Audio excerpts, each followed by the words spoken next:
ஆழ்வார் பெருமானார் திருவடிகளே சரணம். ஜீய திருவடிகளே சரணம்.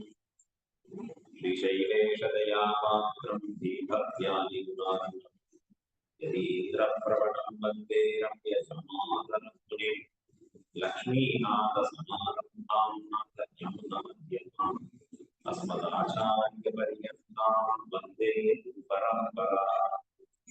யோ நித்யமச்சுதவதாம் व्यामोहतस्तदितराणि तृणाय मेने अस्मद्गुरोर्भगवतस्य दयैकसिन्धोः रामानुजस्य चरणं शरणं प्रपद्ये। मातापिता युवतयस्तनया योगिः सर्वं यदेव यमेन मदन्वयानाम् आद्यस्य न कुलपतेर्वकुलाभिरां श्रीमत्तदङ्घ्रियुगलं नमामि। भूतं सरश्च प्रतापयभट्टनाथ श्रीभक्तिसारशेखर योगिवान् भक्तान्विरयन्वरकालयतीन्द्रमिश्रा श्रीमत्पराङ्कुशं प्रणतोऽस्मि नित्यम्।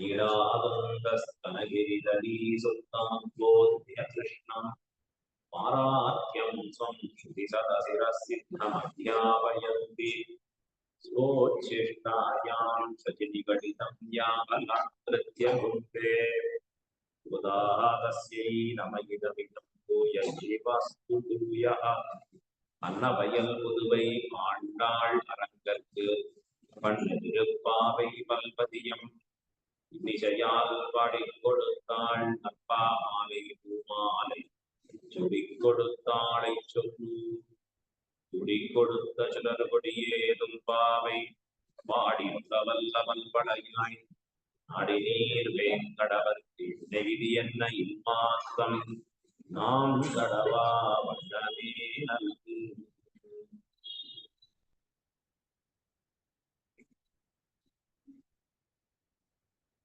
श्रीमत् कृष्ण समाह्वाय नमो निर्गुणसूनवे यत्तटाक्षैकलक्ष्यां सुलभ श्रीधरस्वथा.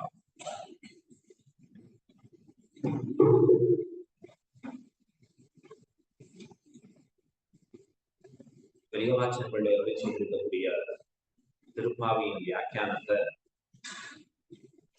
ஆண்டாள் திருவுள்ளத்தை எப்படி படம் பிடித்து காண்பிக்கிறார்கிறத ரொம்ப அழகா பார்த்து வருகிறோம். நாம் எல்லாம் திருப்பாவைங்கிறதே வேதம் அனைத்துக்கும் வித்தாகும் கோதை தமிழ். வேதம் என்பது நாம் அறியாதிருக்கக்கூடிய அர்த்தங்களை மிக அழகாக நமக்கு அறிவிக்கக்கூடியதாக நிற்கிறது. எது நாம் அறிந்திருக்கிறோமோ அதை பற்றி சொல்றதற்கு வேதம் தேவையில்லை. பசித்தால் சாப்பிடணும், வேதம் சொல்ல வேண்டாம். தூக்கம் வந்தா தூங்கணும், நாங்க வராமையே கூட தூங்குவோம், அதற்கு வேதம் சொல்லணுமா? வேண்டியதில்லை. தினவெடுத்தால் சொரிந்து கொள்ள வேண்டும், வேண்டியதில்லை. ஆனா நாம் அறியாததாக இருக்கக்கூடிய அர்த்தங்களை நமக்கு காட்டி கொடுப்பதாக இருக்கிறது தான் வேதம். அத போல ஆண்டாள் அந்த வேதத்துக்கு வித்தாக இருக்கக்கூடிய திருப்பாவையை நாம் உய்யும் பொருட்டு அருளுகிறாள். அவள் வார்த்தையை கேட்பதுங்கிறது இன்னைக்கும் ஆச்சாரியர்கள் எல்லாம் ரொம்ப கொண்டாடி மகிழ்கிறார்கள், பலபடியாக சொல்லுகிறார்கள். இன்னைக்கும் ஆண்டாளுடைய நீராட்டோத்சவம் நடக்கிறது மார்கழி மாசம் ஸ்ரீவில்லிபுத்தூரிலே. அதுதானே ஸ்ரீவில்லிபுத்தூர் தானே அவருடைய திருவவதாரம். இன்னைக்கும் அந்த வியாக்கியானத்தோட சேர்ந்து சேவிக்கக்கூடிய ஒரு பாங்கு அங்க உண்டான பூர்வாச்சாரியன் வந்து செய்திருக்கக்கூடிய வியாக்கியானங்கள் ஆண்டாளின் திருப்பாவையோட சேர்ந்து அங்க இன்னும் கிரந்தங்களை வாசிச்சிருப்பா. அற்புதம். இன்னைக்கும் உயிர்ப்பித்து இருக்கிறது, இன்னைக்கும் உயிரோடு இருக்கிறது அந்த கிரந்தங்கள், அதனுடைய அர்த்தங்கள் எல்லாம் திவ்யதேசங்களிலே எபெருமானுடைய திவ்யாங்கியினாலே நிற்கிறது. ஆனா நமக்கு அந்த திவ்யதேசங்கள்ல பெருமாள் தாயார் சேவிக்கிறது நமக்கு ஆச்சரியமா இருக்கு. ஆனா கூடவே அவர்களை அறிவதற்குண்டான வாய்ப்பாகவும் ஞானத்தை பெறுவதற்குண்டான வாய்ப்பாகவும் இருந்ததுன்னு சொன்னா இன்னும் அது உபயோககரமா. எப்படி அப்படின்னா, ஒரு பொருளை பற்றி இன்னதுன்னு தெரிஞ்சுக்கிறது எவ்வளவு உபயோககரமா இருக்கும். இதை பார்க்கிறோம், பார்த்தா இது தங்கம் போல இருக்கிறது, ஜொலிக்கிறதுன்னு தோன்றும். ஆனா அந்த பொருளுடைய உண்மையான தன்மை என்ன அப்படிங்கிறதை நாம் அறிஞ்சிட்டோம்னு சொன்னோம். அந்த பொருளின் பெயர்ல நமக்கு என்ன வேணுமோ, மதிப்பா இல்ல மற்றொன்றா உபயோகமா, நமக்கு தேடி நிற்கும்படியாக. ஆகையால தான் சாதாரணமா ஒரு பொருளை பற்றி உண்டான அறிவே நமக்கு நன்மையை உண்டாக்குறதுன்னு சொன்னா, எம்பெருமானை பற்றி நாம் அறியக்கூடிய விஷயங்கள் நமக்கு எவ்வளவு உண்மையான நன்மையை உண்டாக்கி இருக்கும். எப்பவுமே எம்பெருமான் இன்னவன் என்றும் அவனின் மேன்மை இன்னது என்றும் அவனுக்கு வசப்பட்டவர்கள் நாம் எல்லாங்கிறதையும் அறிந்திருப்பதால தான் மோட்சம். நான் எத்தனை வேணா படிச்சிருக்கேன், படிக்கிறதுல எனக்கு குறையே இல்லை. வேதம் முழுக்க வாசிச்சாச்சு. அழகா உலகத்துல ஒரு வேதம் வாசிக்கிறதே கஷ்டம். ஸ்வாத்தியாயோத்யேதவ்யா வேத விதி இருக்கு. ஸ்வாத்தியாயா அவனவன் தன் எந்த சாக்கையில வந்திருக்கானோ அந்த சாக்கையை அத்தியனம் பண்ணணும். கிருஷ்ண யஜுர்வேத சாக்கை என்னுடைய சாக்கைனா அந்த சாக்கையை அத்தியனம் பண்ணணும். ரிக்வேத சாக்கைனா அதை அத்தியனம் பண்ணணும். அதுவே சாதாரணம் இல்லை. அந்த சம்ஹிதா இதெல்லாம் அத்தியனம் பண்ணிட்ட பிறகு அதற்கு மேலே பத கிரம ஜெகன்னு இருக்கு. அது பல வருஷங்கள் அத்தியனம் பண்ணணும். அப்படின்னா குறைஞ்சது 15-20 வருஷம் மனப்பாடம் பண்ணி வைக்கணுங்கிறது அவ்வளவு பெரிய விஷயமா இருக்கு. தான் பிறந்திருக்கிற சாக்கை அத்தியனம் பண்றதே பெரிய விஷயம்னா, அதற்கு மேலேயும் அடுத்தடுத்த வேதத்தை அத்தியனம் பண்றவாளும் உலகத்துல இருக்கான். அவளுக்கு என்ன பேரு? திவேதி அப்படின்னு சொல்லுவோம், திரிவேதி அப்படின்னு சொல்லுவோம், சதுர்வேதி அப்படின்னு சொல்லுவோம். அப்படின்னா என்ன அர்த்தம்? திவேதி 2 வேதங்களை ஓதினவர், திரிவேதி 3 வேதங்களை ஓதினவர், சதுர்வேதி 4 ஓதினவர். அப்படின்னா எப்படி இருக்கணும் பார்த்துக்கோங்க. அவ சாக்கை அத்தியனம் பண்றது அதற்கு மேலே இருக்கிற சாக்கைகளையும் அத்தியனம் பண்ற அளவுக்கு இருக்கு. இவ்வளவு அத்தனையும் ஓதி கூட அவருக்கு போய் பகவான் யார் அப்படின்னு கேள்வி கேட்டா அது தெரியலையே. ஏகப்பட்ட பேரை சொல்றது, ஒவ்வொரு இடத்துல ஒவ்வொரு தேவனுடைய பேரை சொல்றது, யாரன்னு சொல்றது. ஒரு இடத்துல பிரம்மான்னு சொல்றது, இரண்ய கர்ப்பா சமவர்ததாக்ரே அப்படின்னு சொல்றது. ஒரு இடத்துல சொல்றது சிவயேவ கேவலா, சிவன் மட்டுமே இருந்தான் அப்படின்னு ஒரு இடம் காமிக்கிறது. இன்னொரு இடம் சொல்றது ஏகோகவை நாராயண ஆசி அப்படின்னு சொல்றது. இன்னொரு இடம் சொல்லி காண்பிக்கிறது சதேவ சோம்யேதமக்ர ஆசி அப்படின்னு சொல்றது. இன்னொரு இடம் சொல்றது அசத்வா இதமக்ர ஆசி அப்படின்னா அசத் இருக்குது, சத்து தான் இருக்குது. இத்தனை 1000 சொல்றது. இப்ப எதை நாம எடுத்துக்கிறது? வேதத்தை இவ்வளவு படித்தவர்கள் எதை எடுத்துக்கொள்ளும்படியாக இருக்கணும் அப்படின்னு கேள்வி கேட்டா அதுதான் சுவாமி புரியல. எல்லாம் படிச்சாச்சு, ஆனா எது சாரமோ அதை தெரிந்து கொள்வது முடியறதான்னா தெரியவே இல்லை. சில பேரை பார்க்கலாம், மருந்தா அவ படப்பி வச்சிருப்பான், ரொம்ப அரை மணி நேரமா திண்டாடிட்டு இருப்பா. என்ன இந்த வேலைக்கு என்ன மருந்து சாப்பிடணும்னு தெரியும். அவ்வளவு வச்சுட்டு இருக்கிறதுனால என்ன பயன்? எது நோயை போக்குமோ அதை தெரிஞ்சுக்கணும் இல்லையா? இப்ப எது நமக்கு மோட்சத்தை அளிக்க வல்லதோ அதை அறிந்து கொள்ள வரும். அதுதான் சாஸ்திரம் சொல்லிட்டு காரணம் தூக்கேயா, எவன் எல்லாவற்றிற்கும் மூல காரணமோ அவனை அறிந்து கொள். வேதம் பலவாரா சொல்லும், பல பேரை சொல்லும், புகழ்ந்துட்டே. அதான் பராசரனுடைய காலக்ஷேபத்துல சதுர்வேதம் படித்தவர், சதுர்வேதி வந்து உட்கார்ந்தா அவரை கண்டுக்க மாட்டார் மட்டும். ஆனா சாமானிய ஒரு பாகவதர் வந்தா அவரை நல்லா விசாரிக்கும், எப்படி இருக்கு. அவருக்கு என்ன தெரியும்? புஷ்பம் கட்டுறதுதான் தெரியும். நிரக்ஷர குச்சின்னு பேரு, ஒரு அக்ஷரம் தெரியாது, எக்ஸ்ட்ரா வராது. ஆனா அவரை கொண்டாடுகிறார். எதனாலே அப்படின்னு கேட்டா அவர் பட்டரே ப்ரூவ் பண்ணி காண்பிக்கிறார். 4 வேதம் கற்றவனை கூர்த்து பகவான் யாருன்னா எத்தனையோ பேரை சொல்றது தேவன். அடையறதுக்கு வழி அதுவும் பல பலாக இருக்கும்படியா இருக்கு. இப்ப அவனை அனுப்பிச்சுட்டார். அந்த பாகவதனை கூப்பிட்டு கேட்டா நாராயணன் தான் பரம்பொருள், அடைவதற்கு வழி என்னன்னா நாராயணனே நமக்கே பறை தருவான், அவனை ஆச்சாரியர்கள் திருவடியை கொண்டு பற்றி நிற்க வேணும் அப்படிங்கிற அர்த்தத்தை காண்பிக்கிறார். சொல்றார் சாரார்த்தத்தை உணர்ந்தவனுக்கு தான் மோட்சம். எது தேவையோ எது எசன்ஸோ அதை தெரிஞ்சுக்கணும், அப்பதான் அது பயனுள்ளதாக மாறும். எசன்ஸே தெரியாம எத்தனையோ விஷயங்களை தெரிஞ்சுட்டேன்னு இருந்தா அவனுக்கு அதெல்லாம் உபயோகம் ஆக போறதான்னா ஆக போறது இல்லை. ஆண்டாள் நமக்கு எது எசன்ஸோ எது நமக்கு அறிந்து உய்வதற்குண்டான வழியோ அதைத்தான் இந்த திருப்பாவையிலே காட்டுகிறாள். ஒவ்வொருத்தியாக எழுப்பிக் கொண்டு வருகிறாள் ஆண்டாள். யார் ஒவ்வொருத்தி? யாரெல்லாம் எம்பெருமானிடத்துல அத்தியந்த ஈடுபாடு இருக்கிறார்களோ அந்த கோபிகாஸ்திரிகளாக இருக்கக்கூடியவர்களை எழுப்பறச்சே இன்றைய தினம் நாம் பார்க்கக்கூடிய பாசுரம் தூமணி மாடத்துங்கிற பாசுரம். இந்த பாசுரத்திலே ஆண்டாள் 4வது பெண் பிள்ளையை எழுப்புகிறார். உள்ளும் சிலமினகான்ற ஒரு புதியவளாக இருக்கக்கூடிய பெண் பிள்ளை எழுப்பினார். ஈசிகீஷன் எங்கும் அப்படின்னு ஏற்கனவே இருந்து மறந்து போயிருக்கிறவள். அவள் புதியவள் இல்ல, பழையவள் தான், ஆனா மறந்து போயிருக்காள். அதற்கு அடுத்தது 3வதாக இருக்கக்கூடிய பாசனத்திலே ஆண்டாள் கோதுகலமுடைய பாவாய் என்று எழுப்பினார். கீழ்வானம் வெள்ளன். இன்னைக்கு தூமணி மாடத்துங்கிற பாசனத்துல மாமீர் அவளை எழுப்பீரோ, யாரவள் மாமான் மகளே அப்படின்னு சொல்றான். அவன் அண்ணா படுக்கையில படுத்துன்னு இருக்கா, பகவத் குணானுபவத்துல மூழ்கி இருக்கா. ஆச்சாரியர்கள் வர்ணிக்கரிச்சு அவள் எப்படிப்பட்டவளா இருக்கா அப்படின்னா, கிருஷ்ணனிடத்திலே தான் செல்வதை அனாதரித்து கொண்டு கிடப்பவள் ஒருத்தி. வேணும்னா என்ன பெறணும்னு ஆசைப்பட்டா கிருஷ்ணனே வரட்டும் அப்படின்னு கிடக்கிறாள் ஒருத்தி. எம்பெருமானே வந்து என் சொரூபம் என்னது என்பதை அறிந்து என்னை கை கொள்ளட்டும் அப்படிங்கிறதுல இருப்பவளும். அவள் எப்படிப்பட்டவளா இருக்கா அப்படின்னா, நான் போக மாட்டேன், எம்பெருமானா வந்து சேரட்டும், என்ன பிடிச்சுக்கட்டும். இது முடியுமான்னா சுவாமி, இது எப்படின்னா நாஸ்திகத்துக்கும் பரமாஸ்திகத்துக்கும் ஒரு இழதான் வித்தியாசம். ஒரே ஒரு இழதான் வித்தியாசம் படியா இருக்கு. பரமாஸ்திகர்களா இருக்கக்கூடிய செய்கையை பார்த்து நம்ம நாஸ்திகர்கள் போல நடுங்கிடக்கூடாது, பயந்துடக்கூடாது. பரமாஸ்திகர்கள் செய்யக்கூடிய செய்கை அதனுடைய தாற்பயார்த்தம் உணர்ந்து இருக்கணும். ஏன்? அவர்கள் ஒரு விஷயத்தினுடைய ஆழ் பொருளை அறிந்து இருப்பவர்கள். இதனால் செய்யறதுனால என்ன பயன், இது எப்படி செய்யணும், இது எப்படி செய்யக்கூடாது. பரமாஸ்திகர்கள் அந்த நிலையிலே உயர்ந்து இருப்பார்கள். ஆனா நாஸ்திகன்னு சொல்லக்கூடியவனுக்கு அந்த அர்த்தம் தெரியாது. அவன் எப்படி இருப்பான்? பகவான் இல்ல, உலகத்துல மத்தொன்னு இல்ல அப்படின்னு கிடப்பவனாக இருப்பவன்.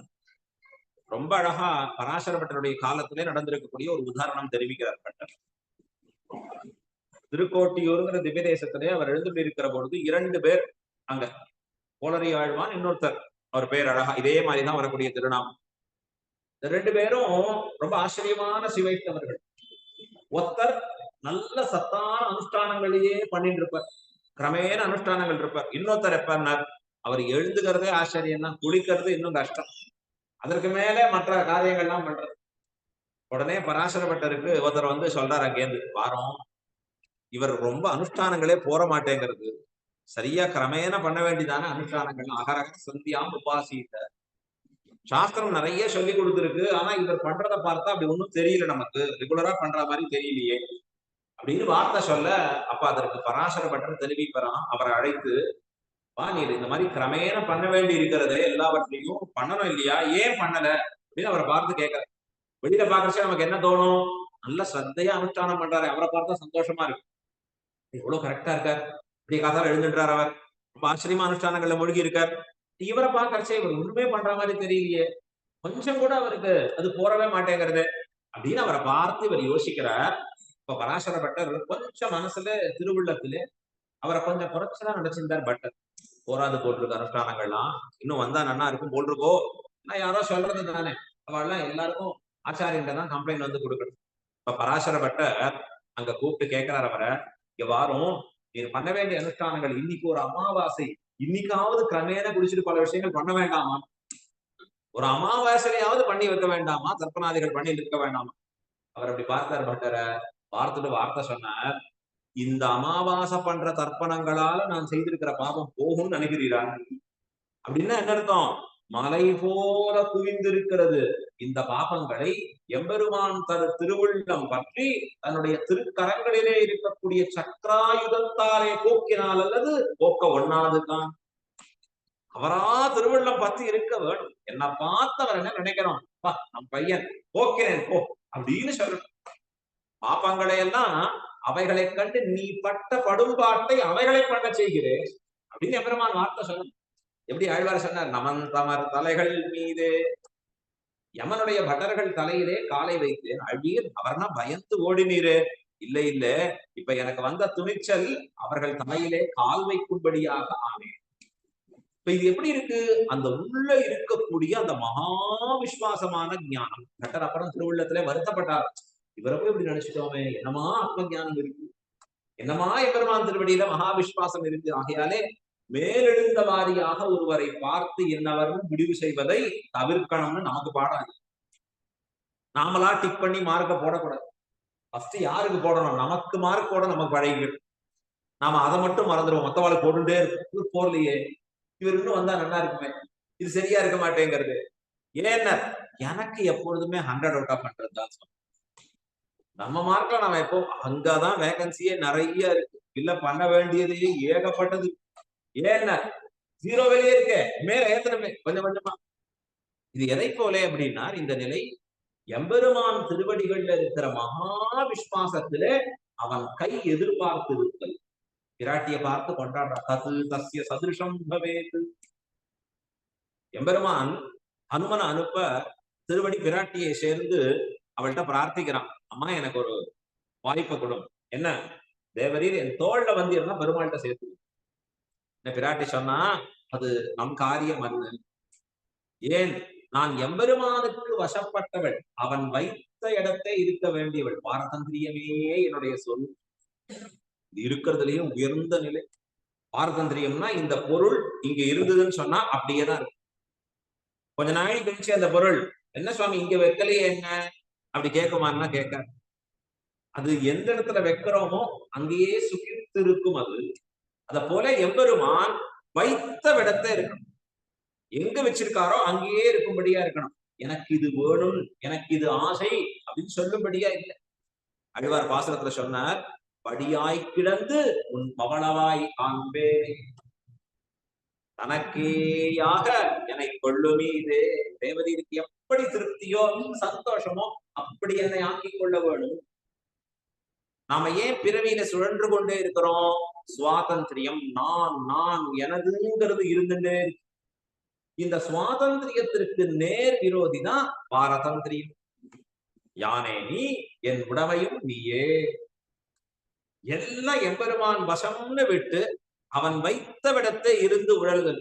இது இருந்துடுத்துனா வேதாத்தியனம் வேண்டாம், சாஸ்திரங்கள் சொல்றது வேண்டாம், எல்லாம் இவன் பண்ணதாக ஆகும். இந்நினைவு பிறந்த போதே கிருதகிருத்தியன்னு சொல்றாரா. ஒரு சின்ன நினைவு, ரொம்ப கஷ்டப்பட்டு சடங்குகளை பண்ண வேண்டியது இல்லை. எம்பெருமான் வைத்த விடத்தை அவன் திருவள்ளத்திற்கு உகப்பாக எப்படி இருக்கணும்னு நினைக்கிறாரோ அப்படி இருத்தல் என் ஸ்வரூபம் என்பதை உணர்ந்து ஒருவன் தேறினானாகில் அதற்கு மேம்பட அவனுக்கு வேறொன்று வேண்டியது இல்லை. அது என்ன பண்றது? எம்பெருமானுடைய திருவள்ளத்திலே அளவில்லாத மகிழ்ச்சியை கொடுக்கிறது. மனுஸ்மிருதியில ஆரம்பிக்கிறார். ஸ்மிருதிகள் ஆரம்பிக்கிறச்சு அவர் சொல்ற, இந்த ஸ்மிருதிகள்லாம் யாருக்காக சொல்லிட்டு இருக்கேன்? யார் ஒருவன் உலகத்திலே பலத்தோடு எண்ணத்தோடு செயல்படுகிறானோ, எல்லாம் எம்பெருமான்னு பலத்துல ஆசை இல்லாம இருக்கான் பாரு, அவனுக்கு எதுவுமே அப்ளிகபிள் இல்லை. அவனுடைய நிலை மிக உயர்ந்தது, அத்தியந்த உன்னதமான இருக்கிற நிலை. அது மனசுல உயர்ந்தது, நம்மளால கண்டுபிடிக்க முடியாது. வெளியில இருக்கிற வேஷத்தால நான் அண்ணா திருவன்கா பட்டுக்கிறதுனால தெரியாது, அப்படி இருக்கிற மாதிரி வச்சுக்கோங்க. அப்படி இருக்கிறதுனால நான் சிரேஷ்டனா பக்தியில சொல்ல முடியாது. உள்ள அந்த நினைவு எனக்கு வரணும். பிராட்டி இடத்திலே அந்த நினைவு இருந்தது பூர்த்தியா. என்ன சொன்னார்? நான் எம்பெருமான் வந்து என்னை கை கொண்டானாகில் அது அவனுக்கு ஸ்வரூபத்தோடு சேர்ந்தது, எனக்கும் என் ஸ்வரூபத்தோடு சேர்ந்தது. அவனுக்கு சுவாதந்திரியம், சர்வ ரக்ஷகத்துவங்கிறது அவனுடைய நிலை. நான் அவனாலே ரட்சிக்கப்படக்கூடிய ஒரு பொருளாக இருக்கக்கூடியவள். எம்பெருமான் என்னை கை கொள்ளுதல் என்பது அவனுடைய விருப்பம். அவன் எப்படி காண்பிக்கிறானோ அது ஏற்படும். சகல வேதங்களையும் படிச்சா இந்த ஞானம் வந்துடுமா? சொல்ல முடியாது. வேதமே படிக்காதவனுக்கு இந்த ஞானம் வராதா அப்படின்னு சொல்ல முடியாது. யாருக்கும் இந்த ஞானம் ஏற்படும்படியாக இருக்கும். இந்த ஞானம் ஏற்பட்டவன எம்பெருமான் தன் தலையிலே சுமக்குறான். ஸ்ரீரங்கத்துல இதற்கு பிரத்யக்ஷ உதாரணம். சுவாமி ராமானுஜர் காலத்துல நிறைய பேர் ஸ்ரீரங்கம் கோயில்ல பணி செய்யறச்ச ஒரு கல் தச்சன் பணி செய்யறாங்க. இந்த கல் தச்சன் என்ன பண்றான் அப்படின்னா, அங்க பெருமாளுக்கு வேண்டிய தூண்கள், சிலைகள் இதெல்லாம் அழகா செதுக்கிட்டு இருப்பான். அந்த காலம் மாதிரி இந்த காலம் இல்லை. ஏன்னா அந்த காலத்துல ரொம்ப ஸ்பெஷலைஸ்டா ஒர்க் பண்ணுவோம். ஒரு கலையோட இது வந்து தப்புன்னு வேற யாரும் சொல்ற. இந்த காலத்துல என்ன தப்பு வேணா நான் பண்றது அவ்வளவுதான். மேல செதுக்கிட்டு இருப்பான். இந்த கண்ணு கிட்ட பக்கத்துல ஒரு சின்ன இமை, இந்த இமையில ஒரு சின்னதா போட வேண்டி இருக்கு. என்னப்பா பண்ணிட்டு இருக்க இங்க இருந்துன்னு கேட்டா, இல்ல அந்த இமை பக்கத்துல செது, இங்க இருந்து பார்த்தா நல்லா தானே இருக்கு, யாருக்கும் தெரியாதே தவறுன்னா, பக்கத்துல பாக்குற எனக்கு தெரியுமேன்னா. அப்படி அவர்களுக்கு எல்லாம் எக்ஸ்பர்டைஸ். ஏன்னா ஸ்ரத்த அந்த இடத்துல இருக்கும். எது வேணும் எல்லாருக்கும்? ஸ்ரத்த வேணும். ஸ்ரத்த சொன்னா இன்னொருத்தர் பார்த்து நீ இப்படி பண்ணு அப்படி பண்ணுன்னு சொல்ல வேண்டியது. ஸ்ரத்த இருக்கிறச்ச என்ன ஏற்படும்? தன்னிடையே ஒரு விஷயத்துல வரும். ஈடுபாடு வருதுனால எக்ஸ்பர்டைஸும்.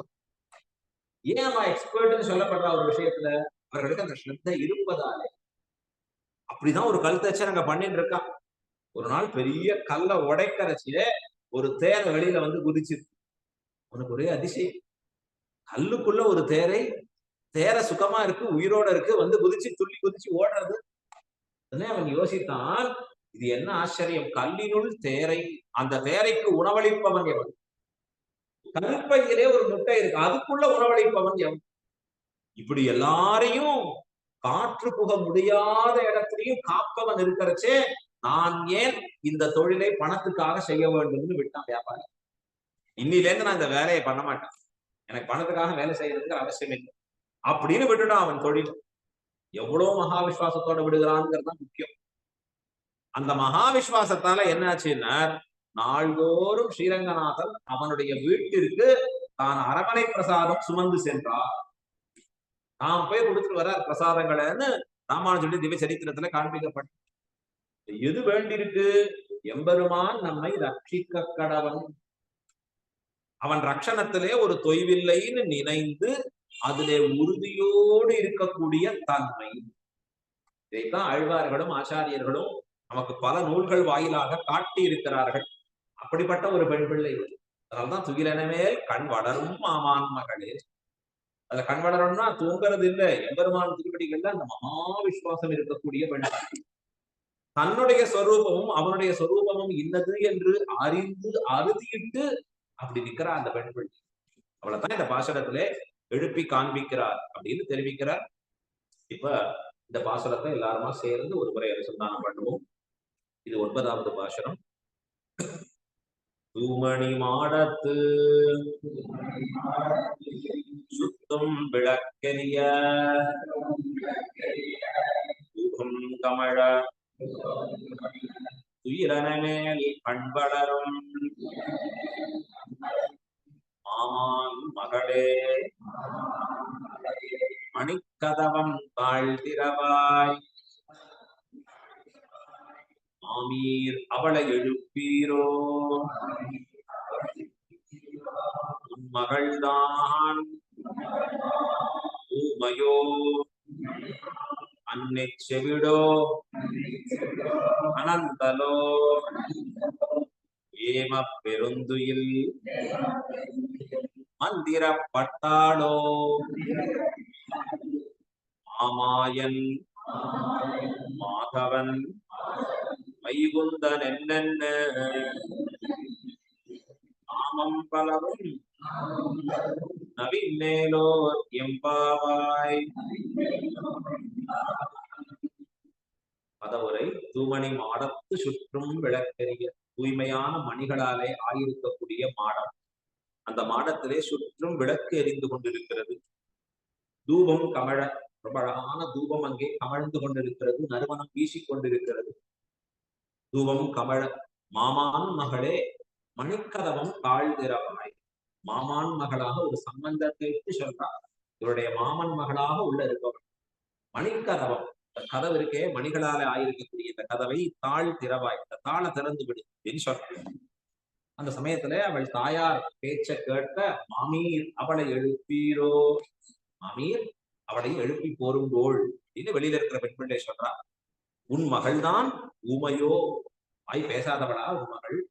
அன்றி செவிடோ, ஊமையா இருந்துட்டு போறா, ஆதம் கேட்காதா? அனந்தலோ, ஓரம்போ சோம்பலாலே உறங்குகிறாளா? ஏம பெருந்துயில், ஏமம்னு சொன்னா காவல், யாராவது இவள் துயில விட்டு எழுந்துக்க கூடாதுன்னு காவல் வைத்தார்களோ ஏம பெருந்துயில், மந்திரப்பட்டாளோ இல்லை யாராவது மந்திரம் செய்து இவளை மயக்கி வைத்திருக்கிறார்களா? மாமாயன் மாதவன் வைகுந்தன் என்னன்னு, மிகவும் ஆச்சரியமான செயல்களை செய்தவன், அவனுக்குதான் மாமாயன். மாதவன் பிராட்டியின் மணாளனாக இருக்கக்கூடியவன் மாதவன் எம்பெருமானுடைய திருநாமம்.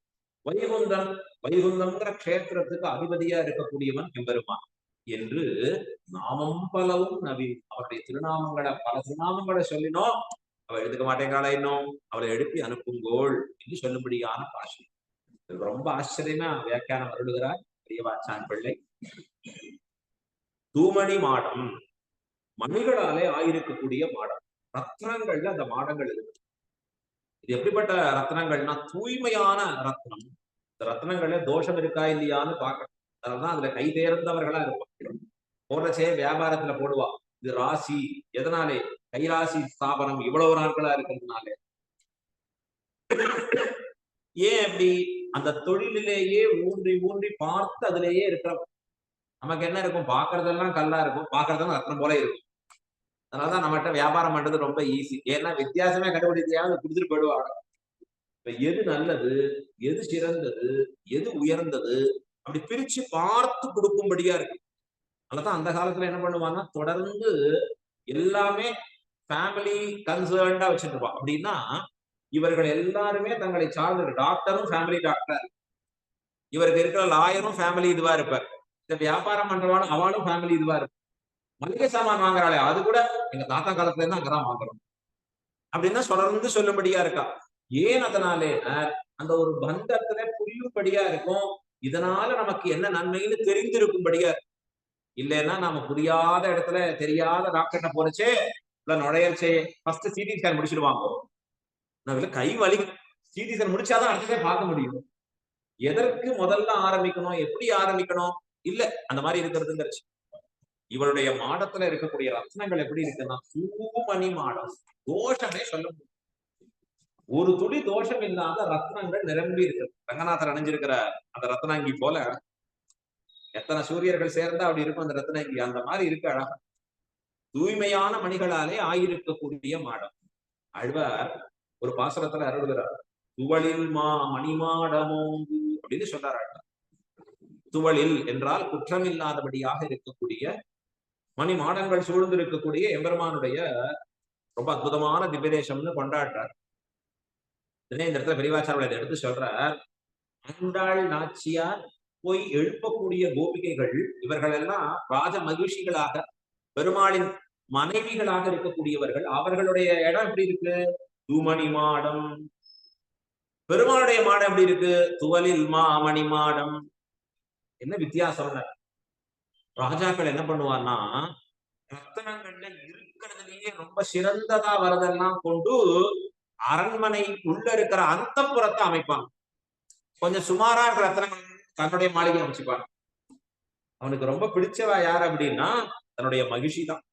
ஆகையாலே பட்டத்து ராணியின் அந்த அவள் இருக்கக்கூடிய அந்தப்புறம் இருக்கு, அந்த இடங்கள் தூய்மையான கற்களாலே ஆகியிருக்கு. அப்புறம் சுவாமி இது கொஞ்சம் தோஷம் இருக்கு, இது உதவாதுன்னு தள்ளினா அது கொண்டு இவர் மாடத்தை அமைச்சுப்பாராங்க. அத போல இங்கே கோபிகா ஸ்திரீகளாக இருக்கக்கூடிய இவர்கள் நாச்சியார் ஸ்தானத்துல இருக்கக்கூடியவர்கள். இப்போ உயர்ந்ததை எங்க சமர்ப்பிக்கப்படணும் அப்படின்னா இவர்களுக்கு தான் சமர்ப்பிக்கப்படும். சரி, தோஷம் அற்றதுன்னு சொல்றதுக்கும் குற்றமே இல்லை இது நன்மையே உடைத்தா இருக்கிறதுக்கும் என்ன வித்தியாசம்னா பரமபதத்துல இருக்கிற ரெண்டு பேருக்கும் இருக்கிற வித்தியாசம். பக்தை பாகவதை சகா, பகவான் அங்க போனாலும் பரமபதத்துல ரெண்டு பேர் சூழ்ந்து இருப்ப. ஸ்ரீரங்கத்துல மட்டும் இத்தனை கும்பல் இருக்குன்னு நினைக்க வேண்டாம். பரமபதத்துல இன்னும் அற்புதமா இருக்கு. ஜெய ஜெய ஜெய. ஏன்னா நீங்க அது பிரத்யட்ச பரமபதம் இல்லையா? அங்க எப்படி இருப்பா அப்படின்னா முக்தர்கள் நித்தியர்கள்னு சொல்லக்கூடிய இருவர் ஏத்தி நிற்கிறார்கள் எம்பெருமான். நித்தியர்கள்னா யாரு? அனந்தன், கருடன், விஸ்வக்ஷேனன் சொல்லக்கூடிய இவர்கள் எல்லாம். முக்தர்கள்னா இங்கேந்து முக்தி அடைந்தவர்கள். அவர்களுக்கும் நித்தியர்களுக்கும் முக்தர்களுக்கும் இருக்கிற வித்தியாசம்னா இந்த துவலில் மணிக்கும் அந்த தூமணி மாடத்துக்கும் இருக்கிற வித்தியாசம்னு காட்டுற. தூமணி அப்படின்னா என்ன அர்த்தம்? முக்தர்களாக இருக்கக்கூடியவர்கள் கீழே ஏற்கனவே சம்சாரத்திலே பிறந்து முக்தி அடைந்து பரமபதம் சென்றவர்கள். கூறத்தாழ்வான் இன்னும் இருக்கக்கூடிய எம்பார் ஆச்சாரியர்கள் இருக்காலே எல்லாம் இங்க முக்தி அடைந்து பரமபதம் சேர்ந்தவர்கள். ஆனா முன்னாடி சம்சாரத்துல இருந்தான். ஆனா அங்க இருக்கக்கூடிய ஆதிசேஷன், கருடன் இவர்கள் எல்லாம் ஒரு நாளும் சம்சாரம் பக்கத்திலேயே போல. அப்படின்னா இந்த கந்தமே அறியாதவர்கள். பிறப்புங்கிறது பக்கத்திலேயே போல. என்னிலேந்து அது சொல்ல முடியாது. எம்பெருமான் என்னைக்கு இருக்காரோ அன்னியிலிருந்து அவரோடையே கூட இருக்கா. இதுதான் அற்புதமா காண்பிக்கிறார். தூமணி துவளில் மாமணி. எப்பொழுதும் ஆச்சாரியர்கள் ஒரு சாதாரண விஷயம் பார்த்தோம்னு சொன்னா அதை கொண்டு எம்பெருமானை எப்படி அறிவது, அதை கொண்டு எம்பெருமான இடத்துல எப்படி தெரிந்து கொள்வது அப்படின்னு பார்க்கிற வியூ ஆச்சாரியர்கள். நமக்கு எப்படி இருக்குன்னா ஒரு சாதாரண விஷயம் பார்த்தா நமக்கு எப்படி இருக்குன்னு பாத்துக்கிறதா இருக்கு. அந்த பார்வையை தான் அப்படி மாத்திக்கணும். ஆச்சாரியர்கள் போல அப்படி மாத்திக்கிறது ரொம்ப உத்தேசியமான விஷயம். இப்ப தூமணி மாடத்து சுற்றும் விளக்கெரிய சுற்றும் விளக்கெரிந்து கொண்டிருக்கிறது. அந்த விளக்கெரிந்து கொண்டிருக்கிறச்சே எப்படி இருக்குன்னா பகல் ஆயிருக்க போறது. இந்த சமயத்துல விளக்கு எரிக்கி இருக்கணுமா? தீபம் மங்களார்த்தமாக எரிய வரும். சாஸ்திரம் நமக்கு சொல்லிக் கொடுக்கிறது மங்களங்களாக செய்ய வேண்டிய காரியங்கள் என்ன? காத்தால எழுந்துண்டு வாச தெளிக்கிறது, சாணியில கரைச்சி வாச தெளிக்கிறது, கோலம் போடுறது, இதெல்லாம் சாஸ்திரம் நமக்கு மங்களகரமான விஷயங்களாக. தீபம் விளக்கேற்றுகிறது. நீங்க எல்லாத்துக்கும் என்ன பண்ணிட்டாருன்னா, என்ன சுவாமி வாச தெளிக்கிற வேலை ஏன்னார்? எல்லாம் ஸ்டிக்கரை ஒட்டிட்டாரு. கோலம் போறதை பத்தியே லட்சியம் இல்லை. அழகா எது மங்களார்த்தம்னு சொல்லியிருக்கோம். இன்னும் தீபம் விளக்கேற்றது இல்லையா? சுவிட்ச போட்டா போறான், அது எரிஞ்சுட்டே இருக்கேன் எப்போது. மங்களார்த்தமாக இவன் எரிய செய்ய வேணும்னு சாஸ்திரம் சொல்றது. அது மங்களத்தை கொடுக்கும்படியாக இருக்கும். அது நன்மையை உண்டாக்கி நிற்கும்படியாக இருக்கும். எந்த தீபம் ஏத்தனம், எப்படி ஏத்தனம், எந்த திக்குல ஏத்தனம், என்ன சேர்த்து ஏத்தனம், நெய்யா இல்ல எண்ணெயா, இத்தனை சாஸ்திரம் நமக்கு சொல்லி கொடுத்துருக்கு. இப்ப இவளுக்கு அந்த மங்களார்த்தமாக விளக்கு எரிஞ்சிட்டு இருக்கு, வெளிச்சத்துக்காகன்னு இல்ல. அடுத்தது இரண்டாவது காரணம் சொல்றார். கிருஷ்ணன் இவள் கைபிடித்து நடக்கிற பொழுது கிருஷ்ணன் முகத்தை பார்க்கும்படியாகவும் அப்படி போகக்கூடிய பாதை தெரியும்படியாகவும் அந்த விளக்கு எரிஞ்சிட்டு இருக்கான். தூமணி மாடத்து சுற்றும் விளக்கெரிய சுற்றும் விளக்கு எரிய. அதுக்கு மேல தூபம் கமழ. தூபம் அப்படின்னு சொன்னா நாம சமர்ப்பிக்கிற சாம்பிராணி. சாம்பிராணியில என்ன அதிகமா இருக்குன்னா புகைதான் ரொம்ப அதிகமா வரும். எது இருக்க மாட்டேங்கிறது? நறுமணம் அதிகமா இருக்க மாட்டேங்குது. ஆனா சாஸ்திரம் எப்படி சொல்றது தெரியுமா? தூபம் கமழ அப்படின்னா பரிமளம் மிக்க இருக்கணும், புகை குறைச்சிருக்கணும். இங்க கிடைக்கிறதோ இல்லையோ தெரியல, பரமபதத்திலே அது சரியா கிடைக்க மாட்டேங்குது. என்ன இருக்குன்னாங்க, பரிமளம் குறைச்சும் புகை ஜாஸ்தியாவும் இருக்கு. அழகா சொல்றார் ஆழ்வார் பாசுரத்துல, சூத்திரனன் மாலைகள் துயன வேந்தி விண்ணோர்கள் நன்னீராட்டி அந்தூபம் தரா நிற்கவே. அங்கு ஓர் மாயையினால் ஈட்டிய வெண்ணெய். பரமத்துல எல்லாரும் பெருமாள் கைங்கரியம் பண்றா, அண்ணா அழகா தீர்த்தம் கொண்டு வந்து கொடுக்குறா, ரொம்ப அற்புதமா மாலைகள் சமர்ப்பிக்கிறா, தூபத்தையும் கொண்டு வந்து காட்டுறா. இந்த தூபம் அந்த புகை எழுந்து இருக்கிறச்சே பெருமாளை காணும். தூபம் புகை அப்படி கீழே போன உடனே பெருமாள் தோன்றி நிற்கிறார். எங்க போனேர்னார்? இப்பதான் கிருஷ்ணாவதாரம் முடிச்சுட்டு வரேன். அதற்குள்ள அது கிருஷ்ணாவதாரம் முடிச்சா தூபம் மிக்க இருக்கும்படியா. அது எப்படி இருக்கக்கூடாதுன்னா புகை ஜாஸ்தியா இருக்கக்கூடாது. என்ன இருக்கணும்? பெருமாளுக்கு நறுமணம் மிக்கதாக இருக்க வேண்டும். சுவாமி உங்க பெருமாளை சாதாரணமா போய் பண்ண முடியாது. தூபத்தை வாங்கி வச்சுக்கணும், தீபத்தை வாங்கி வச்சுக்கணும். இதுக்கே பட்ஜெட் பயங்கரமா போகும் போல் இருக்கு. சில பேர் அது வேற யோசிப்பார். ஆனா சாஸ்திரம் சொல்லி கொடுக்கிறது ஆராதனைக்கு எளியன். இருக்கிறதுலயே மிக மிக எளிமையானவன் எம்பெருமான். ரொம்ப அழகா சொல்றாரு பகவத்கீதையில, பத்திரம் புஷ்பம் பலம் தோயம் யோமே பக்தியா பிரயச்சதி. நீ எதை கொடுக்குறேன்னு இல்ல, என்ன எண்ணத்தோடு கொடுக்குற. கொடுக்கறச்சே சொல்றான், பெருமாளே 10 ரூபாய்க்கு தூபம் போட்ட உனக்கு என்ன, எனக்கு ஒரு 100 ரூபாய்க்கு வருமா? அப்படி இல்ல, எனக்கு இந்த தூபம் கொடுக்கிற பாக்கியம் கொடுத்திருக்கியே, நீ இந்த கையை கொடுத்திருக்கிற அழகா, இப்படிப்பட்ட ஒரு தூபத்தை சிருஷ்டி பண்ணி வச்சிருக்கிற, உமக்கு சமர்ப்பிக்கக்கூடிய பேரு கொடுத்திருக்கிற, இந்த எண்ணத்தோட பக்தியோட கொடுப்போம். நீ எதை வேணா கொடு, ஆனா பக்தியோட கொடு, நான் எடுத்துக்கிறேன்னா. ஆழ்வார் தமிழ் பாசுரத்துல திருவாய்மொழியிலே தெரிவிக்கிறார். பெருமாளுக்கு எப்படி சமர்ப்பிக்கலாம்? பரிவதில் ஈசனை பாடி அப்படிங்கிற பதிகத்திலே, புரிவதுவும் புகை பூவே, புரிவதுவும் புகை பூவே. புகையை கொடு பெருமாளுக்கு, பூவை சமர்ப்பிக்கணும். இதற்கு ஆச்சாரியர்கள் பராசர பட்டர் வியாக்கியானம் பண்றார். இப்ப என்னன்னா, செருகையிட்டு புகைக்க அமையும் கண்டகால் இடவும் அமையும் அப்படின்னா பட்டர். செருகுன்னு சொன்னா என்ன அர்த்தம் தெரியுமா? நம்ம வீட்டுல மரம் வேலை செஞ்ச பிறகு கடைசியா மரத்தூள்கள் மிச்சம் இருக்கு, அது உபயோகம் இல்லைன்னு தூக்கி போட்டு வச்சுட்டு இருக்கும். ஏன்னா வெந்நீர் அந்த காலத்துல போடுறதா இருந்தா அதை போட்டுப்போம். இப்ப எல்லாம் சுவிட்ச போட்டா வெந்நீர் வந்துட்டு, அது செருகு உபயோகம் இல்லாம இருக்கு. பற்ற சொன்னார், அந்த செருக கொண்டு நெருப்பை ஏற்றி தூபம் சமர்ப்பயாமி, அது பண்ணா எம்பெருமான் ஸ்வீகரிக்கிறார். செருகையிட்டு புகைக்க அமையும் கண்டகாலி விடவும் அமையும். கண்டகாலின்னு ஒரு புஷ்பம், கையில முள்ளா இருக்கும், புத்தம். அந்த புஷ்பத்தை பறிச்சு எம்பெருமான் திருவடியில சேர்த்தாலும் கூட எம்பெருமான் ஸ்வீகரிக்கிறானா? அது சுலபமா கிடைச்சிடும். உடனே நஞ்சியர் கேட்கிறார், கண்டகாரி புஷ்பம் பறிக்க கூடாதே சுவாமி, சாஸ்திரம் சொல்லியிருக்கேன்னா கண்டகாரிகா புஷ்பம் தேவாய வினிவேதையே அப்படின்னா. ஆமா, அது வேண்டான்னு ஏன் சொன்னான்னா, எம்பெருமானுக்கு அது வேண்டான்னு இல்ல, பறிக்கிற பக்தன் கையில முள்ளு குத்தக்கூடாதுன்னு சொல்லு. உன் கையில முள்ளு குத்திடக்கூடாது. இல்ல சுவாமி நான் கிளவுஸ் எல்லாம் போட்டு பறிப்பேன்னா அப்ப சமர்ப்பில்ல. எனக்கு எப்பொழுதுமே அது சந்தோஷம் தான். நீ எதை சமர்ப்பித்தாலும் அதை ஸ்வீகரிப்பவன் எம்பெருமான். விதுர போஜனத்தை எடுத்துக்கலையா எம்பெருமான்?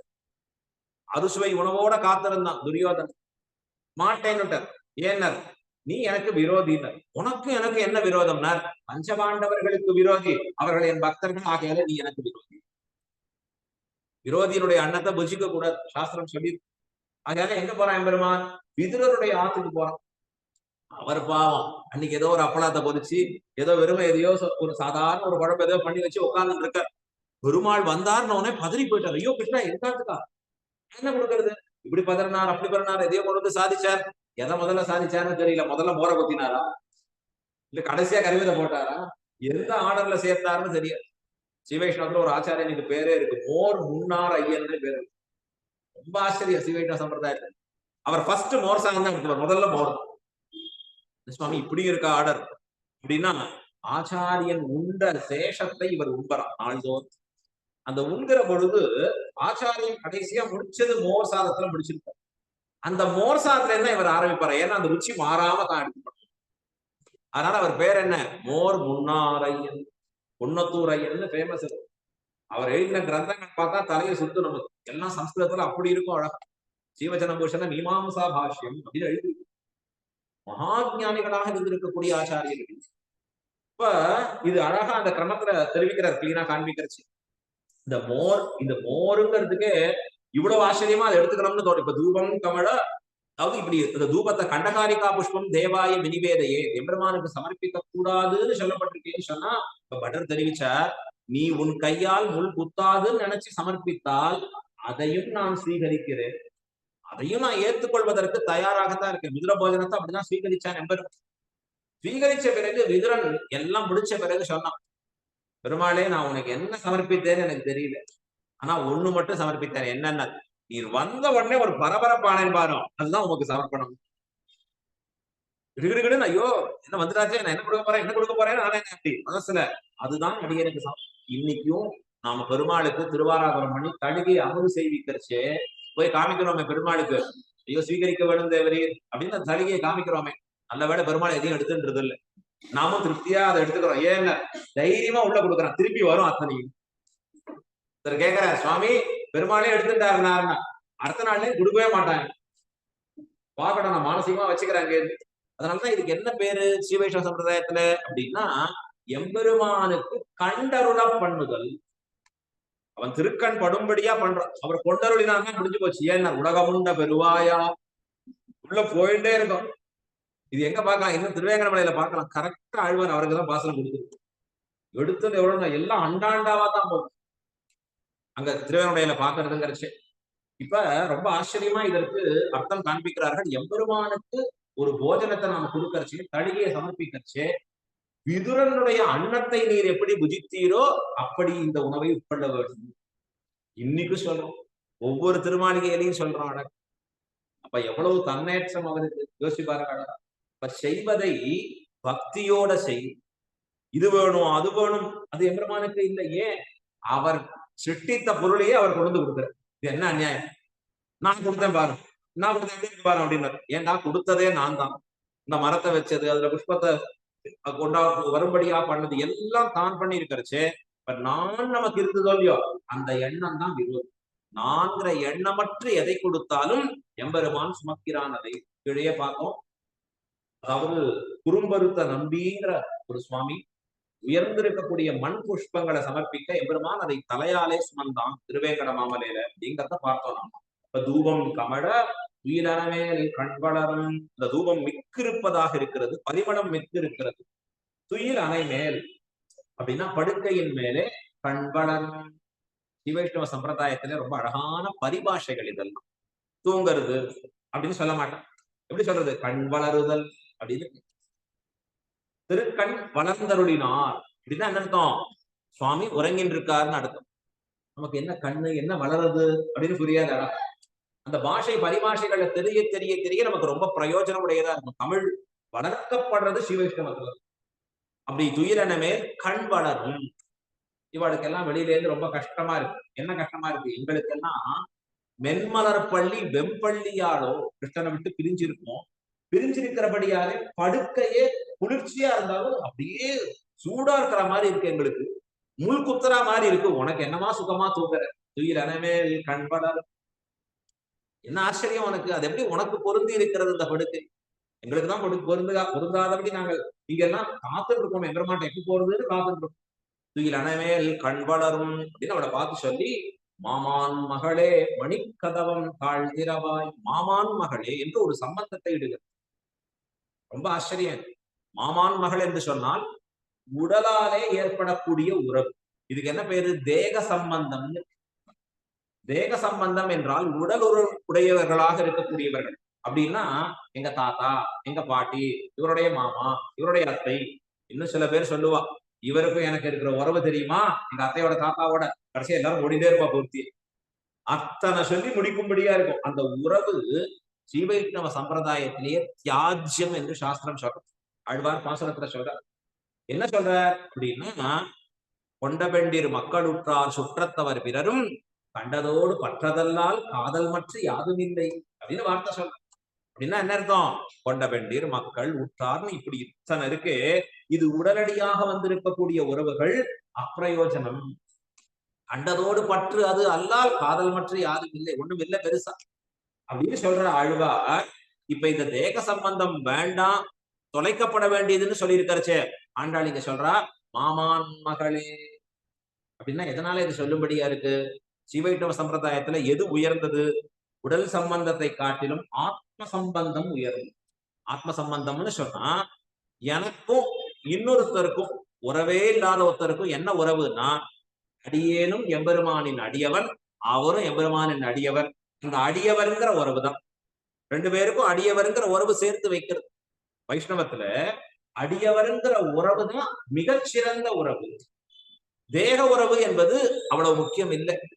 ஆனா இந்த இடத்துல ஆண்டாள் சொல்றா மாமான் மகனே. இந்த உறவோடு சம்பந்தப்பட்டிருக்கக்கூடிய ஒரு உறவை காண்பித்து ஆண்டாள் கொண்டாடுறாள். எதனாலே? அடியவருங்கிற உறவு ஏற்பட்டு அதனாலே வரக்கூடிய தேக சம்பந்தம் இருக்கே, அது கொண்டாட தகுந்தது. அதுதான் நல்லா புரிஞ்சுக்கணும் நாம. அப்படின்னா அடியவராக இருக்கக்கூடியவர்கள் அவர்களோட தேக சம்பந்திகளாக இருந்தாங்கன்னா அது கொண்டாடும். லபதத்தால் மனைவாழ்வர் கொண்ட பெண்டிர் மக்களே. உதாரணம் சொல்றேன். கூறத்தாழ்வான போல ஞானம் இன்றியவர் யாரும் பார்க்க முடியும். எதனாலே அவருக்கு உண்டான தன்னேற்றம்னா, ராமானுஜர் கூறத்தாழ்வான் கடைசியில பரம்பரிக்க போற ஸ்ரீரங்கத்துல அவர் கிடக்கிறார். அதாவது பெருமாளை தியானிச்சுட்டு இருக்கார். ஆச்சாரியன் வரார், சேவிக்கிறார். அப்ப அந்த கூறத்தாழ்வானுக்கு ரங்கநாதர் மோட்சம் கொடுத்தார்னு சொல்றச்சே, ஒரு சன்னியாசி 100 வயதை கடந்திருக்கக்கூடிய ராமானுஜர் விக்கி விக்கி அழற. ஒரு மகள் தன்னை உடைய உலகம் நிறைந்த புகழால் திருமகள் போல வளர்த்தே செங்கட்மாள் தான் கொண்டு போனான்.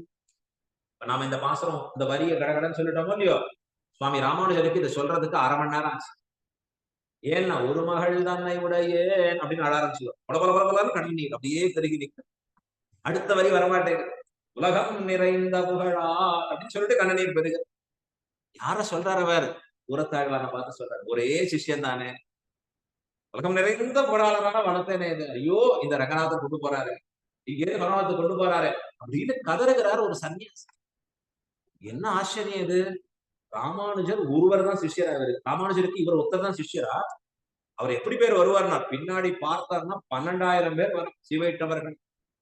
அதற்கு மேலே வரக்கூடிய சன்னியாசிகள் 700 பேர் வர. ஜீயர்களே 700 பேர் ஸ்ரீரங்கத்தில். பல லட்சம் பாகவதோத்தமர்கள் இருக்கா. ஆனா இவர் என்ன சொல்றார்? ஒரு மகள் தன்னை உடைய. இவர் இந்த புறத்தாழ்வான் ஒத்தரத்தானே, இவர் ஒத்தர் தானே அப்படின்னு கொண்டாடுறாரு. ஏன்னா ஆச்சாரிய அபிமானம் அப்படி பெற்றவர் கூறத்தாழ்வான். ஆனா அதே கூறத்தாழ்வான் தான் வாழ்கிற காலத்தே அவர் சொன்ன வார்த்தை என்ன தெரியுமா? இவ்வளவு ராமானுஜர் கொண்டாடி வச்சிருக்காரு அவரை திருவிழத்துல. அவர் சொல்லுவார், எத்தனை இருந்து என்ன, எவ்வளவுதான் ஞானின்னு சொன்னாடி என்ன, ஒரே ஒரு அழாக்கு குட்டியா எனக்கு முதலியாண்டானை போலே ராமானுஜரோட உடல் சம்பந்தம் இல்லையே, அவருக்கு இருக்கே மனுமான ஒரு சம்பந்தம் இருக்கு, எனக்கு இல்லையே அப்படின்னு சொல்லுவார். எம்பார்ல தம்பி உறவு இருக்கு, எனக்கு ஒரு இந்த சம்பந்தம் இல்லை அப்படின்னு யார் வருத்தப்பட்டாராம்? உரத்தாழ்வான் வருத்தப்பட்டான். என்று ஆச்சாரியர்கள் சொல்றோம். அப்படின்னா இந்த தத்துவம் புரிஞ்சுக்கிறதுக்கே கொஞ்சம் டைம் ஆகும். பகவத் சம்பந்தமடியாக வருவதெல்லாம் அடிக்கழஞ்சு பெருமிரே என்றுதான் வியாக்கியானம் தெரிவிக்கும். பகவத் சம்பந்தம் அடியா இது ஏற்பட்டதுன்னு சொன்னா இது கொண்டாட தகுதியுடையதாக ஆகி நிற்கும். மாமான் மகளே அதை சொல்றா, மணிக்கதவம் தாழ்த்திரவாய், மணிக்கதவத்தை திறந்து விட வேண்டும். நீங்களே திறந்துக்கோங்களேன், எங்களுக்கு கண்ணே தெரிய மாட்டேங்குது, எல்லாம் மாணிக்கங்களா ஆயிருக்கு, எது தாழ் எப்படி திறக்கணும்னு தெரியும்.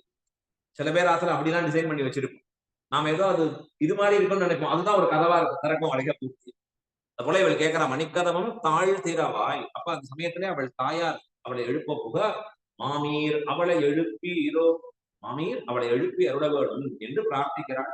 அப்படின்னா அந்த ஊரிலே இருக்கக்கூடிய ஒவ்வொருவரோடும் தனக்கு ஏற்பட்டு இருக்கக்கூடிய சம்பந்தத்தை கொண்டாடுகிறாள் ஆண்டாள். அந்த பிருந்தாவன கஷேத்திரத்துல திருவாய்ப்பாடின்னு கொண்டாடக்கூடிய திவ்ய தேசத்துல ஒத்தத்தரோட தனக்கு ஏற்பட்டு இருக்கக்கூடிய உறவு முறை இருக்கே, அது போற்ற தகுந்ததான இருக்கக்கூடிய உறவு முறை. நம்ம திருமாலை பாசுரத்துல பார்த்தோம், ஊரிலேன் காணியில்லை உறவு மத்தொருவரில்லை அப்படின்னு பார்த்தோம். நனம் படைத்தாரில் இல்லேன் பாரனின் பாதம் மூலம் பற்றினேன் பரமமூர்த்தின்னு அழுவார் சொல்ற. உங்க ஊர் என்னென்ன? ஸ்ரீரங்கம்னு சொல்றாளாம், திருச்சிங்கிறாங்க.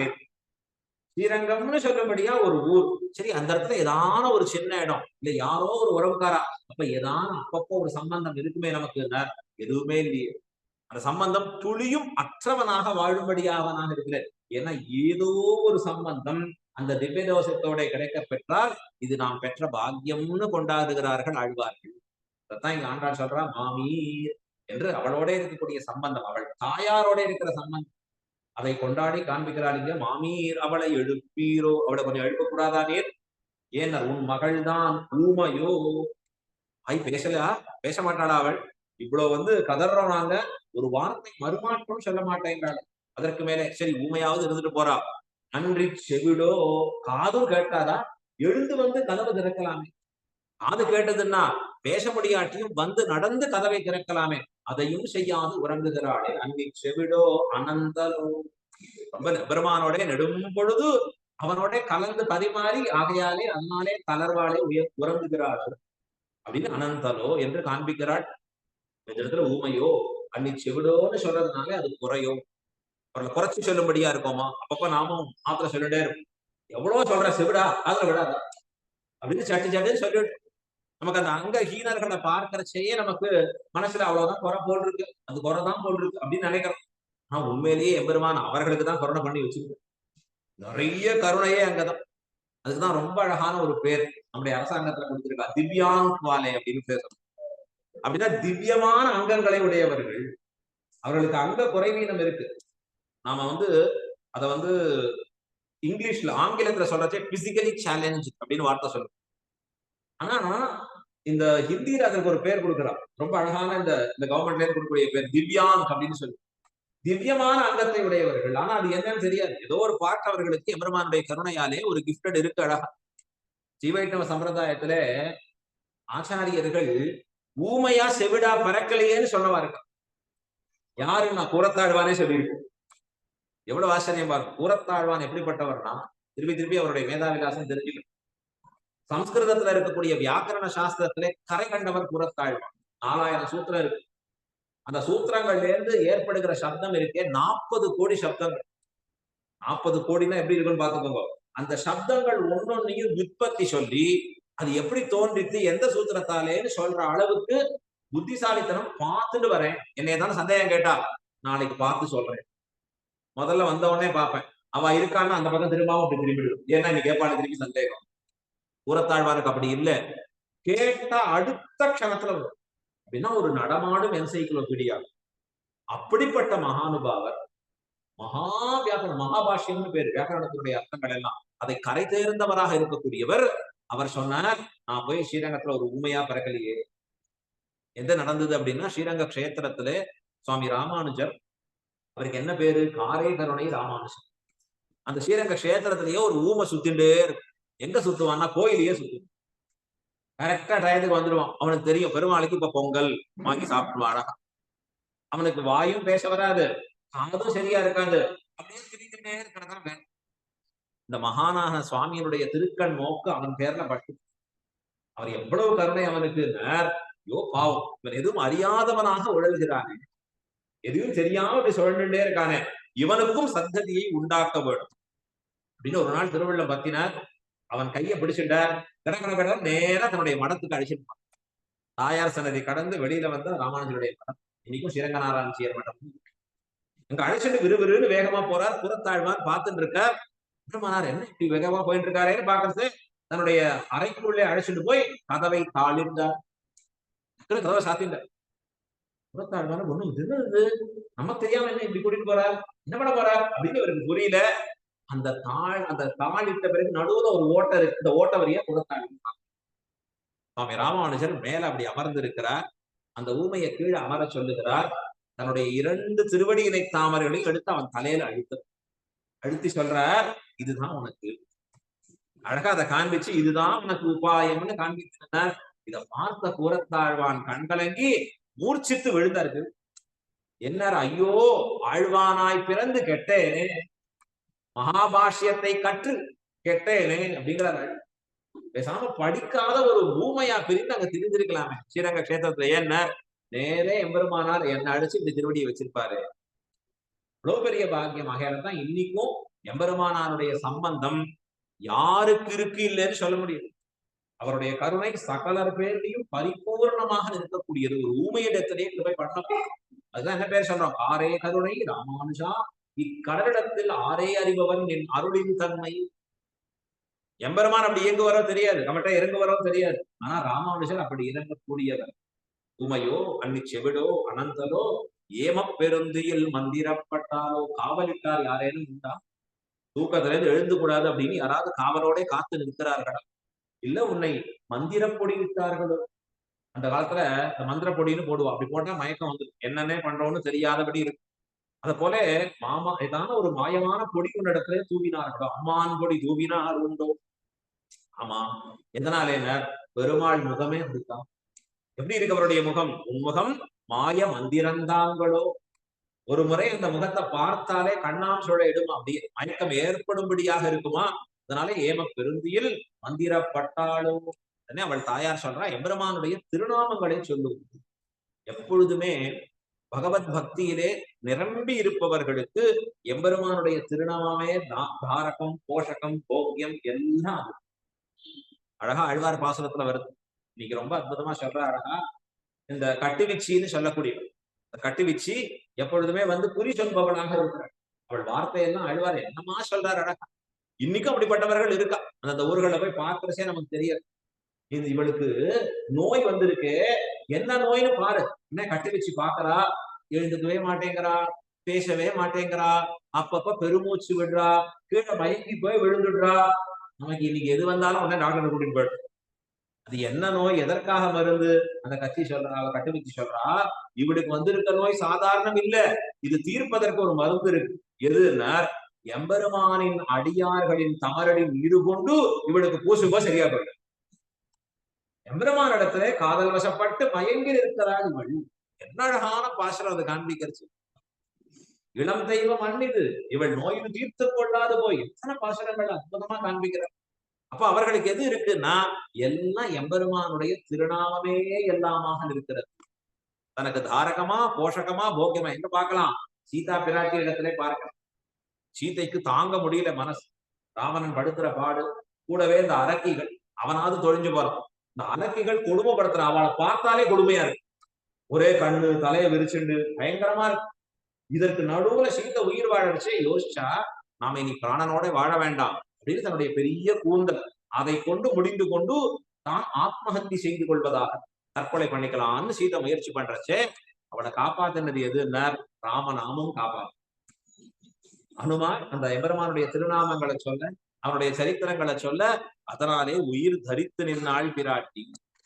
எப்பொழுதுமே பகவத் பக்தர்களுக்கு அந்த திருநாமம் இருக்கே, அதுவே எல்லாமாக இருக்கும். அழகா சொல்ற விஷ்ணு சஹஸ்ரநாமம் முடியறச்சே, ஆர்த்தா விஷன்னா சிதிராச்ச பீதா கோரேஷு வியாதிஷு வர்த்தமானா. அவர்களுக்கு எது பிரயோஜனம்? சங்கீர்த்திய நாராயண சப்த மாத்திரம் விமுக்த துக்கா சுகினோ பவந்தி. நாராயண சப்த மாத்திரம், அந்த ஒரு சப்தம் மாத்திரமே அவனுக்கு எல்லா நன்மைகளையும் கொடுக்கும்படியாக இருக்கும். எப்படிப்பட்ட ஜுரமா இருந்தாலும் கூட இதை இன்னும் கடைபிடிப்பார் உண்டு. பெரிய ஜுரமா இருக்கிறச்ச கூட விஷ்ணு சஹஸ்ரநாமம் கேட்டு குணமாயிருக்கிறவர்களையும் பார்க்கலாம். எம்பெருமானுடைய திருநாமங்கள் தான் எல்லாமாக இருக்கும். ஆகையாலே அவன் திருநாமங்களை சொல்லும்போது சொன்ன நாங்க ஒரு விஷ்ணு சஹஸ்ரநாமமே சொல்றோம் பாருங்க, இவ்வளவு சொல்றோம் அப்படின்னு என்னென்ன சொல்றா? மாமாயன். மாமாயன்னு சொன்னா ஆச்சரியமான செயல்களை செய்பவன். அவன் செயல்களை கண்டா மயங்கி விழணும். அபலைகளான பெண்கள் தங்களை எழுதி கொடுத்து விடுவார்கள். கிருஷ்ணன்ட்ட மயங்கி நிற்பார் இந்த பெண்கள் எல்லாருமே. ஏன் அப்படிப்பட்ட ஆச்சரியமான செயல்களை செய்பவர். புல்லாங்குழல் அப்படி ஊதக்கூடிய அழகும், எம்பெருமான் ரொம்ப மயில்பீலி தரித்து இருக்கக்கூடிய அழகும் அவனை கண்டாலே அவன் மயங்கி போறான். மாமாயன். இதற்கு அடிநிலம் எங்கன்னார்? மாதவன், விராட்டியின் கணவனாக இருக்கக்கூடியவன். அவனுக்கு இந்த பெருமையெல்லாம் எதனால வந்ததுன்னா விராட்டியின் கணவனாக இருப்பதாலே. இதெல்லாம் எங்க கத்துனா அப்படி சுலபமா இருக்கணும்னு? எம்பெருமானும் குருகுலவாசம் பண்ணாங்க. நாமெல்லாம் பண்றா போல அவனும் பண்ணான். எங்க விராட்டி இடத்திலே குருகுலவாசம் பண்ணனான். குருகுலவாசம் பண்ண இடம் அங்கே. மாதவன். விராட்டி சம்பந்தத்தாலே அவனுக்கு என்ன கிடைச்சது? வைகுந்தன். சாதாரணமா உலகத்துல ஐஸ்வர்யத்துக்கு என்ன காரணம்னு சொல்றோம்? லக்ஷ்மி கடாட்சம். அவருடைய கட்டாட்சம் இருந்தா இது கிடைக்கிறது. ஐஸ்வர்யத்துக்கு மட்டும் இல்ல, படிப்பு மற்றது எல்லாமே சொல்லி காண்பிக்கிற. ரொம்ப ஆச்சரியமா பராசர பட்டர் தம்முடைய ஸ்ரீகுண ரத்ன கோஷத்திலே காண்பிக்கிற. என்னென்ன வரும்? ரதிர், மதி, சரஸ்வதி, திருதி, சமிருத்தி, சித்தி, ஸ்ரீயா, சுதாசகி, யதோமுகம், சிச்சலிஷே தவ ப்ரூலதா. விராட்டியுடைய கண் பார்வை புருவம் கொஞ்சம் அப்படி அசையரிச்சு இத்தனை பேர் காத்துட்டு இருக்காங்க. அத்தனை பேர் விழர்ந்து காத்துட்டு இருக்கு. ரதி, மதி, சரஸ்வதி, திருதி. திருதினா தைரியம். இவ அத்தனை பேரும் வந்து விழுகிறார்களாம் விராட்டி கடாட்சம் பட்ட இடத்துல. இப்ப அந்த அவருடைய திவ்ய கடாட்சம் இருக்கு, ஒரு துளி பட்டுது. கொஞ்சம் கண்ணை திறந்து ஒருத்தன லைட்டா பார்த்தான். அவனுக்கு என்ன ஆயிடுச்சுன்னா பிரம்மாவாயிட்டான். அவனுக்கு பிரம்மாங்கிற பதவி கிடைச்சது. இது அவரவர்களுக்கு, இது நாம் சொல்றது இல்லை, இதெல்லாம் விராட்டியை பத்தி அவள் பெருமையை பேசக்கூடிய ஆகம பிராமான்யம் பல நூல்கள் இருக்கு. ஸ்ரீதந்திரம் அப்படின்னு இருக்கு, லக்ஷ்மி தந்திரம் அப்படின்னு இருக்கக்கூடிய நூல் இருக்கு. இதெல்லாம் விராட்டியுடைய வைபவத்தை அவ்வளவு விரிவா சொல்லி காண்பிக்கும். தான் இந்திரன் தான் ராஜ்யத்தை இழந்ததும் விராட்டிய ஸ்தோத்திரம் பண்ணதுனாலதான் தனக்கு கிடைச்சதும் இதெல்லாம் அங்க சொல்லப்படுறது அழகா. பராசர பட்டர் சொன்னார், ஆளானுக்கு ஒரு பதவி கிடைச்சது பிரம்மா. இந்த இந்த பதவிகளை எல்லாம் தேவதைக்கெல்லாம் கொடுத்தான். ஆனா ஒத்தனுக்கு பாருங்க பாக்கியம் என்னன்னா, எப்பப்பா அவனையே பார்த்துட்டு இருந்தான். என்னாச்சுன்னா அவன் பரமாத்மா ஆயிடும். யார் அது? அபாங்கா பூயாம் சஹ யதுபரி பரம் பிரம்ம ததபூது. இவெல்லாம் கொஞ்சம் கொஞ்சம் பட்டது ஒரு பதவி கிடைச்சிருது. ஒருத்தன் அபாங்கா பூயாம் சஹா, எப்பொழுதுமே அவனை பார்த்துட்டே இருக்கான். ரெண்டு கண்வெளிகளை திறந்து பாக்குறா. அவனுக்கு என்னாச்சு? அவன் சர்வேஸ்வரன் ஆனான், அவன் தான் நாராயணன் ஆனான். இன்னும் கொண்டாடி காண்பிக்கிற மாதவன். மாதவன்ற சம்பந்தத்தால அவனுக்கு என்ன லோகம் கிடைக்கிறதுனா வைகுந்தன். ஸ்ரீவைகுண்டத்துக்கு அதிபதியாக ஆனான் எம்பெருமான். சுயப்பதித்துவத்தாலே வந்த ஏற்றம். விராட்டியின் மணாளனாக இருந்தால் வந்திருக்கு. இல்லைன்னா பிரம்மச்சாரி நாராயணன் அவனும் தரித்திர நாராயணா சுத்திட்டு இருக்க வேண்டியது. விராட்டி சம்பந்தம் கிடைச்சது, எல்லாம் பெற்றவனாக ஆனான் எம்பெருமான். அவருடைய சம்பந்தத்தாலே அவனுக்கு கிடைத்திருக்கிற தன்னேற்றம்னு கொண்டாடுகிறார். வைகுந்தன். ரொம்ப ஆச்சரியமா சொல்றார். எல்லாரோடும் கலந்து பழகி இருப்பதாலே அவனுடைய சௌலபியம் தெரிகிறது. மாமாயன். வைகுந்தன்கிறதாலே அவன் எல்லாருக்கும் மேம்பட்டவன், பரமபுருஷன் தெரிகிறது. ரெண்டையும் சமன்படுத்துறது இடம் எங்கன்னா விராட்டியின் மணாளனாக இருக்கக்கூடிய ஒரு தன்னேற்றம் என்று காண்பிக்கிறார். ஸ்ரீரங்க கஷேத்திரத்துல மாதவன விராட்டியை தான் தரித்து கொண்டிருந்து கையை இப்படி காமிச்சுட்டு இருக்க. சில பேர் ஸ்ரீரங்கநாதர் எப்படி படுத்துட்டு இருப்பார், இப்படி படுத்துட்டு இருக்க. நாம தூங்குற மாதிரியே சொல்லிடுவோம். பாவம், நாம தூங்குறதுக்கு தான் நமக்கு வேணும் இப்படி வச்சுக்கிறது. எம்பெருமான் தூங்கல. என்ன பண்ற? என்ன பாருங்க, அவன் கிரீடத்தை காண்பிக்க பாருங்கோன்னு இப்படி காண்பிக்கிறார். பட்ட சொல்றார், கிரீடம் ஸ்ரீரங்கேஷ உபதானி கிருதபுஜா. ஏன் அதை காமிக்கிறான் அப்படின்னா, உலகத்துல இருக்கக்கூடிய எல்லாருக்கும் ராஜானா ரங்க ராஜா, தேவதைகளுக்கெல்லாம் நான் தான் பரதேவதை அப்படின்னு அதை காண்பிக்கிறேன். நாம எதை சொன்னாலும் பயப்படுவோம். ஐயோ அவ்வளவு பெரிய ஆளா, நாங்க எங்க பக்கத்துல வர போறோம் அப்படின்னா பக்கத்துல இந்த இடது கை வச்சு நிறுத்தி நம்ம சொல்றான், நிகி நானாம் முக்கியம் சரணமிதி பாகுஸ்தரிதரா. உங்களுக்காக தான்டா இங்க காவேரியில வந்து படுத்துட்டு இருக்கேன், நடுவுல படுத்துட்டு இருக்கேன் ஸ்ரீரங்க கஷேத்திரத்துல. உங்களுக்காக தான் இந்த திருவடியை பற்றி கொள்ளுங்கோள் என்று எம்பெருமான் தன்னுடைய சுலபமாக இருக்கக்கூடிய தன்மையை காண்பிக்கிறது. ஒன்னும் பரத்வத்தை காண்பிக்கிறது, அவனுடைய மேன்மையை தெரிவிக்கிறது. இன்னொன்னு அந்த திருவடி நிழலில் சேர்க்கக்கூடிய சௌலபியத்தை காண்பிக்கிறது. இதான் மாமாயன், மாதவன், வைகுந்தன் என்னன்னு நாமம் பலவும் உணவின். இந்த மூணு சொன்னாலே ஒரு சகசிரநாமம் சொன்ன மாதிரி. சகசிரநாமம் சொல்ல டைம் இல்லைன்னா என்ன பண்றோம்? ஸ்ரீராம ராம ராமே திரமே ராமே மனோரமே ஏன்னா சகசிரநாம தத்துல்யம் ராமநாம வரானனே 2 எழுத்துக்கள். நமக்கு இதெல்லாம் இவ்வளவு வேண்டிருக்கு. இவ்வளவு சொன்னாதான் போனா போற சம்பிரதாயம் வரலாம் போல் இருக்கு. ஆரம்பிச்சு காத்தாலே இந்த ராத்திரி வரைக்கும் சொல்லிட்டே இருக்கணும்னா போரும் போன் நிறைய வச்சுப்போம். அப்புறம் பார்க்கலாம். எவ்வளவு சுலபமா ஆக்கி கொடுக்கிறார் பாரு. மாமாயன், மாதவன், வைகுந்தன்கிற இந்த 3 திருநாமம் ஒரு விஷ்ணு சகசிரநாமத்திற்கு சமானம் என்று நாமம் பலவும் நவீனோம் அவளை எழுப்புங்கோள் சொல்லி எழுப்பிக் கொண்டு புகுகிறாள். இந்த பாசனம் பூர்த்தி ஆகிறது. இப்ப இந்த பாசனத்துல இருக்கக்கூடிய தரமான அர்த்தங்கள் நம் நெஞ்சிலே தரிக்கும்படியாக அழகா அவருடைய பாடலை இப்ப கேட்போம். அழகா அவர் ஒரு 3 நிமிஷம் ஸ்ரீனிவாச சுவாமி